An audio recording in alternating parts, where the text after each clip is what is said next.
میں ان شواہد کی بنا پر یہ یقین رکھتا ہوں پورا ترکش بیلٹ سلسلہ مجددیہ نقشبندیہ کے ساتھ یہ پورا سلسلہ افغانستان سے چلیے ترکستان سے چل کر ترکی تک پورا یہ جو نان عرب ورلڈ ہے نان عرب مسلم ورلڈ وہ سلسلہ مجددیہ حضرت احمد سرہندی رحمت اللہ علیہ گردن نہ جھکی جس کے جہانگیر کے آگے جس کے نفس گرم سے ہے گرمی احرار یہ انہی کا سلسلہ ہے جو پورے ٹرکش بیلٹ میں آپ کو نظر آئے گا. پھر شاہ ولی اللہ جیسا مفکر. بہرحال یہ تمام شواہد ہیں اور میرے لیے تو سب سے بڑے شواہد جو ہے اب وہ احادیث دیکھیے جو حضور نے بیان فرمائی. جب یہ مارکا گرم ہوگا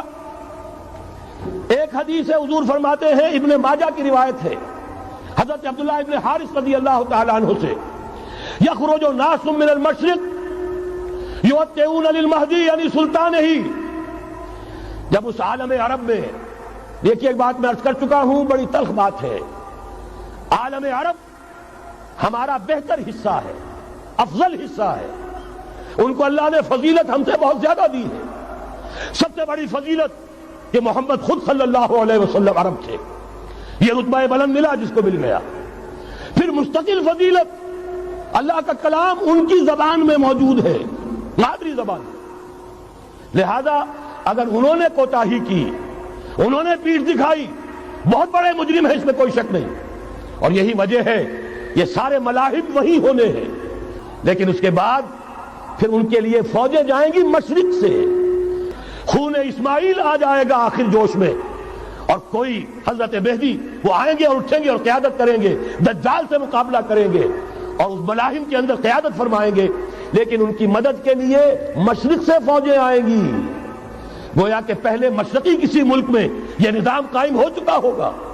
کوئی ایسی طاقت وجود میں آ چکی ہوگی کہ جب وہاں بھٹی دہکے گی تو وہاں کے مسلمانوں کی امداد مشرقی ممالک سے جائے گی. اور ایک دوسری حدیث میں یہ تو ترمذی کی روایت ہے کتب حدیث میں تیسرے نمبر پر کتاب یہی ہے صحیح بخاری صحیح مسلم پھر یہ جامع ترمذی. اس میں حضرت ابو ہریرہ سے روایت ہے یخرج من خراسان رایات سود. خراسان میں بتا چکا ہوں حضور کے زمانے کا خراسان افغانستان کچھ حصہ پاکستان کا کچھ روسی ترکستان کی آزاد ریاستیں جو ابھی ہوئی ہیں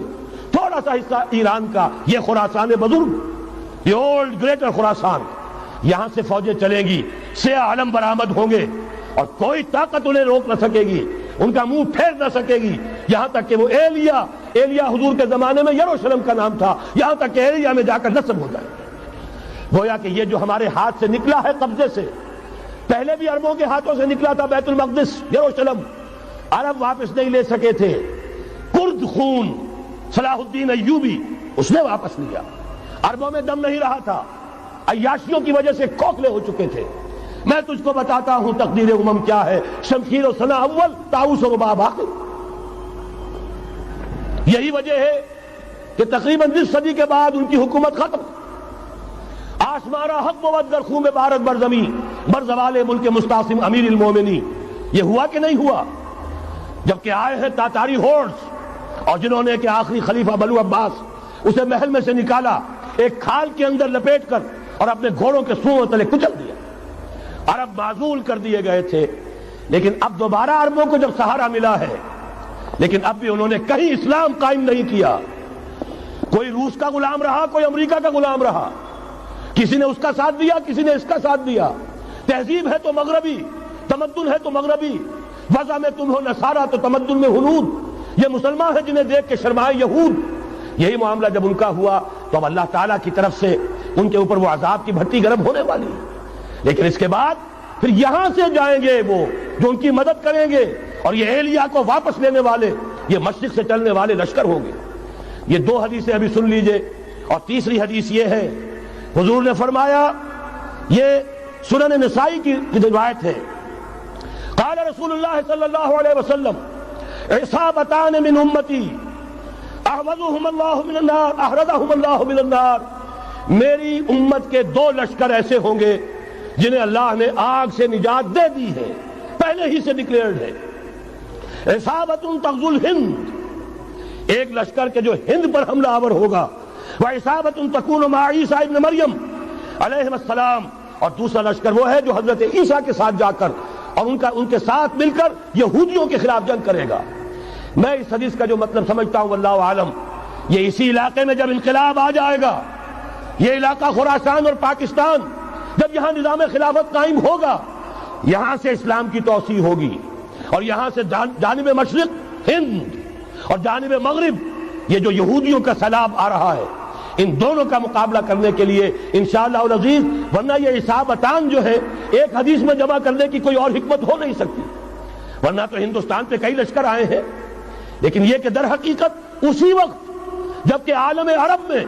وہ بھٹی دہکے گی، اسی وقت یہاں انقلاب آ چکا ہوگا، ایک طرف یہاں سے مدد کے لیے لشکر جائیں گے کہ جو مسلمان عرب جو ہے ان کی مدد کریں گے، حضرت مہدی کے جھنڈے تلے لڑیں گے، حضرت مہدی کی حکومت کو مستحکم کریں گے، یؤطئون للمہدی، دوسری طرف وہ ہندوستان کی طرف پیش قدمی کریں گے، اور یہیں سے جیسے اس وقت سیلاب نکلا تھا جزیرہ نما عرب سے، ایک داہنی طرف ایک بائیں طرف، ایران، افغانستان، ترکستان، ادھر مصر، لیبیا، الجزائر، مراکش، موریتانیہ، اسی طریقے سے انشاءاللہ اسی علاقے سے اس کا آغاز ہوگا اور بات آگے بڑھے گی۔